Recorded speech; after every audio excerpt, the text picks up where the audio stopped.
दोस्तों आज हमारे साथ हैं श्री सरयू प्रसाद तिवारी उर्फ श्री पहलवान तिवारी।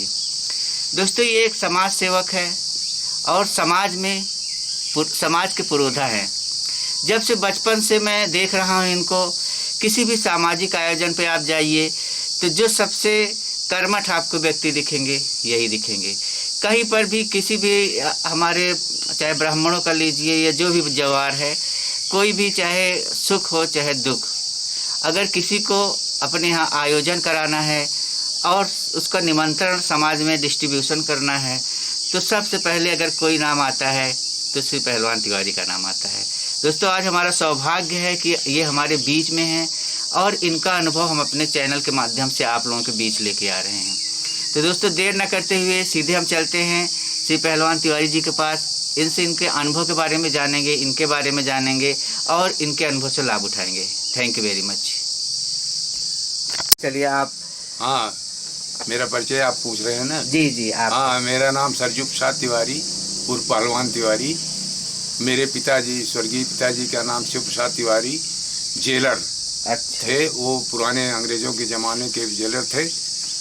दुर्भाग्यवश 2001 में उनका निधन हो गया। तब से मैं पूरा कार्यभार अपनी जिम्मेदारी की तरह कर रहा हूँ। मेरा समाज के प्रति उनके रहने पर भी था और उनके जाने के बाद विशेष तौर पर बढ़ गया है। मैं जहाँ भी कुछ होता है या बुलाता है या न भी बुलाता है तो मैं हर जगह जाने के लिए इच्छा से तैयार रहता हूँ और संपूर्ण सबकी मदद या सहायता कहिए या अपना समाज की सेवा करता हूँ। इसमें हमको बड़ा आनंद आता है। मैं जीवन भर 74 साल हो गई, 74 साल उम्र हो गई, मैं जीवन भर यही कर रहा हूँ। यही मेरा विशेष काम ही है। और घर पे रहकर खेती बाड़ी भी अपना देखता हूँ। अच्छा। और मेरी ससुराल बॉम्बे में संजोग बस थी, वहाँ भी कुछ है, आता जाता कभी कभी रहता हूँ। अच्छा अच्छा। तो अंकल जी अभी आपकी उम्र क्या होगी? अपनी उम्र के बारे में बताइए। हाँ, उम्र ओझा जी मेरी 74 प्लस करके है। 74 डांग गया हूँ, 75 में 5 महीना बीता है। अंकल जी 74 साल आपका हो गया है, लेकिन अभी भी बहुत सारे ऐसे जवान हैं जो आपसे डरते हैं और आप उनको डांट दें तो वो समझिए उनकी सिट्टी पिट्टी गुम हो जाती है। तो आपकी अच्छी सेहत का राज कुछ बताएंगे? मैं डांटता तो बहुत कम हूँ। कभी कभार कोई बात आती भी है तो बहुत थोड़ा करके मैं अवॉइड कर जाता हूँ और सभी के मदद में हमेशा तैयार रहता हूँ। और नाराज होते रहोते ही नाराजे रहेंगे तो कौन हमको पूछेगा, हम किसको पूछेंगे। क्योंकि आपके सामने जो है लोग बोलते कम हैं, इसीलिए मैं इस बात को पूछा। अच्छा जी। अच्छा अंकल जी, आपसे क्वेश्चन है कि आपका पास अनुभव बहुत सारा है, तो आप एक धन और सुख में क्या संबंध होता है इसके बारे में कुछ बताएंगे? धन और सुख ऐसा शब्द है कि दोनों अच्छी चीज़ें हैं, लेकिन धन से जितना सुख नहीं मिलता है उतना धन को उपयोग करने में होता है, संतोष में होता है। अच्छा। तो धन तो आता जाता रहता है, लेकिन जो कीर्ति, जो समाज का सेवा करता हूँ उसमें हमको ज़्यादा आनंद रहता है। लेकिन संतोषजनक ही धन हमारे हिसाब से है। अच्छा। संतोष ही धन है। अच्छा, संतोष ही धन है। जैसे हम लोग युवा वर्ग जो हैं उनकी एक धारणा है कि बिना पैसे के हम सुखी नहीं रह सकते। तो आप उनके बारे में 2 लाइनों में कुछ बोलेंगे? पैसा तो जरूरी है ही, लेकिन क्या पैसा नहीं है तो अपने आप को नथिंग समझें? बच्चों को, युवा वर्ग को धन रहे चाहे न, कोशिश करते रहना चाहिए, लेकिन संतोष में हमेशा सुखी रहना चाहिए। उलझने में नहीं रहना चाहिए। अच्छा। संतोष ही धन होता है। जो संतोष करता है उसको धन जरूर आता है। अच्छा अच्छा। अंकल जी आपकी 74 साल उम्र हो गई और आप अभी किसी पदवी पे अभी तक रहे हैं? जी, मैं 1997 में क्षेत्र पंचायत सदस्य यानी BDC 8 साल तक रहा। अच्छा। और काफ़ी लोगों ने मेरी इज्जत की। 9 आदमी के बीच में मैं जीता था और उस तरह से हमको अब भी सब लोग उतना ही सम्मान करते हैं जितना रहने पे करते थे। अच्छा, वाह। और अंकल जी, जैसे इस समय आप देख रहे हैं कि लॉकडाउन चल रहा है और बहुत सारे लोग अपना रोजी रोजगार छोड़ के गांव में आए हैं, तो और कुछ समाज में ऐसे युवा वर्ग भी हैं जिनके पास भी कोई रोजी रोजगार नहीं है। तो इस समाज में बेरोजगारी कैसे हम खेती किसानी से कैसे हम बेरोजगारी दूर कर सकते हैं, इसके बारे में हमारे दर्शकों को कुछ बताइए।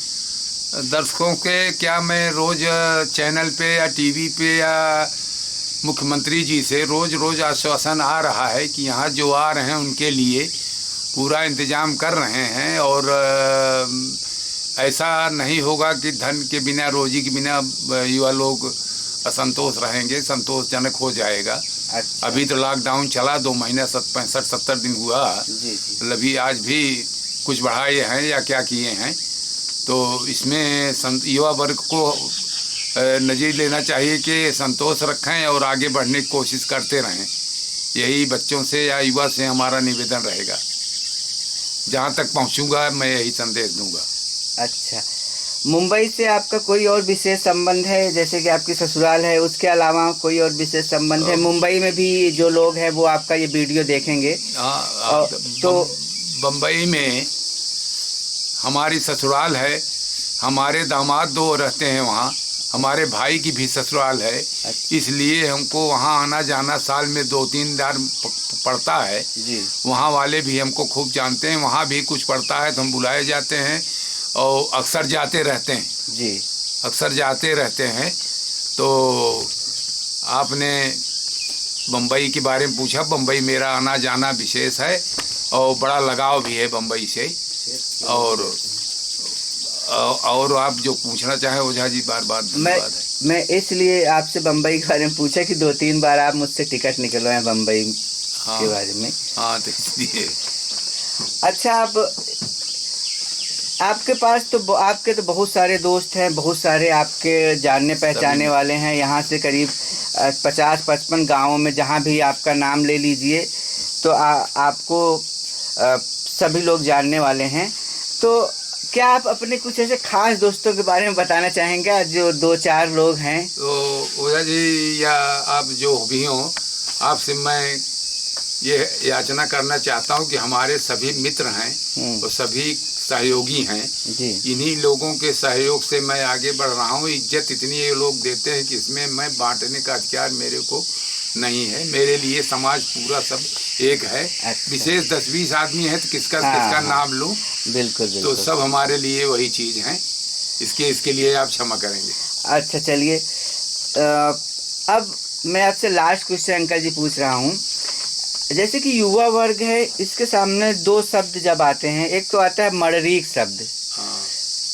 जैसे मुझे कहा जाता है कि श्री पहलवान तिवारी मड़रीक हैं, तो मैं मड़रीक शब्द का मतलब ही नहीं जानता। और दूसरा एक शब्द होता है ज्वार। इन दोनों शब्दों का आप मुझे मतलब बता दीजिए। मड़रीक का मतलब होता है, पुराने जमाने में मैं जब कहूँ तब मड़रीके बोला जाता है। अच्छा। अब तो समाज सेवक ये कहिए या और भी कुछ कहिए, समाज माने यही 75-80 गाँव 55 गाँव का नाम जानना। ज्वार में जाना, ज्वार मतलब समाज ही होता है कुल मिलाकर। अच्छा, आपको 55 गाँव का नाम मालूम है? लगभग मालूम है। अच्छा, 80% मालूम है, क्योंकि जो फौत हो जाते हैं, मर जाते हैं, उसके नाम बच्चों के ढूंढने में थोड़ा कुछ दिन लगता है। अच्छा, तो आप उन गांव में जब कुछ पड़ता है तो आपको मड़रीक का मतलब कि आप वहाँ पर ये आता है कि पहलवान जी आप चलिए, न चल सकें तो मैं आपको कार से ले चलूँ या मोटरसाइकिल से ले चलूँ। लेकिन मैं जहाँ तक होता है भी सहयोग नहीं लेता हूँ, मैं खुद जाने की कोशिश करता हूँ। अच्छा। अपने वाहन से या किसी तरह से जाता हूँ। बस अब लास्ट शब्द अंकल जी, कि ज्वार शब्द जो है, इसमें कहा जाता है कि ये कुछ ब्राह्मणों का लोग ही खाते हैं। क्या ये सही है कि ज्वार में केवल ब्राह्मण ही खाते हैं कि और लोग भी खा सकते हैं? ये 80% गलत है, केवल ब्राह्मण ही खाते हैं। अच्छा। बिना अन्य जात के किसी का ब्रह्म भोज हमारे अंदाज से नहीं होता है। अच्छा। कोई न कोई सहयोगी या कोई न कोई मित्र या कोई न होता है। अच्छा। और सबको समाज में हमको एक जगह लोग कहे कि ये ब्राह्मण समाज के अगुआ, तो मैं वहाँ पर कह दिया कि ब्राह्मण समाज के नहीं, अगुआ कहिए सिर्फ। अच्छा। समाज के अगुआ कहिए। तो हमको ज़्यादा अच्छा लगेगा, इसलिए मैं सबके प्रति वैसे रहता हूँ। निमंत्रण सबके बिना दिए काम नहीं चलता है, इसलिए सबका निमंत्रण होना चाहिए।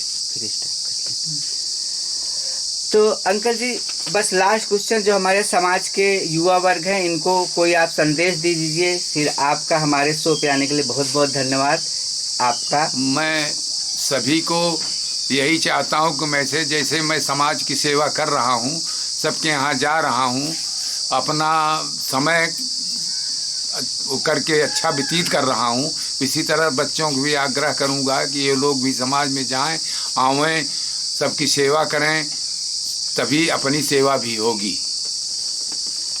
तो दोस्तों, आप लोगों ने देखा कि आज हमारे साथ श्री पहलवान तिवारी जी थे और इन्होंने हमको अपना समय दिया। तो दोस्तों, आपको मेरा ये वीडियो पसंद आया हो तो प्लीज़ ज़रूर लाइक करिएगा और हमारे चैनल को सब्सक्राइब करिएगा। Thank you very much. Uncle जी, युवा वर्ग के लिए कोई संदेश कहिए। ओझा जी बता चुके हैं, लेकिन फिर भी बता रहा हूँ दोबारा कि युवा वर्ग से मेरा आग्रह आप भी करिए, मेरा भी निवेदन है कि निमंत्रण जहाँ से आवे, जाने की इच्छा रखना और इच्छा से जाएं। सभी बच्चों से मेरा युवा वर्ग से यही निवेदन है कि आना जाना ही सब कुछ होता है, यही रहेगा तो आगे भी काम चलता रहेगा। इसलिए मेरा निवेदन है कि निमंत्रण आने पर बच्चे लोग या युवा लोग जाने की कृपा करेंगे, यही अंत में मेरा संदेश है। अच्छा, एक भी पूरी मिस नहीं होनी चाहिए। हाँ, पूरी यहाँ तक है कि ओझा जी से भी कह रहा हूँ कि जिसको कह पाऊँ सबसे कहें कि भैया निमंत्रण आवे तो जा जरूर। और ओझा जी का या गांव का किसी गांव का निमंत्रण जिसके रहता है, मैं उसको भूलता नहीं हूँ। जो चाहता है कि निमंत्रण ज़्यादा से ज़्यादा हो, उसका उस हिसाब से। तब भी ओझा जी का गाँव केवल 1-2 ब्राह्मण है, इसलिए इनका निमंत्रण विशेष जाता है। अच्छा, धन्यवाद। श्रीकांत जी ओझा।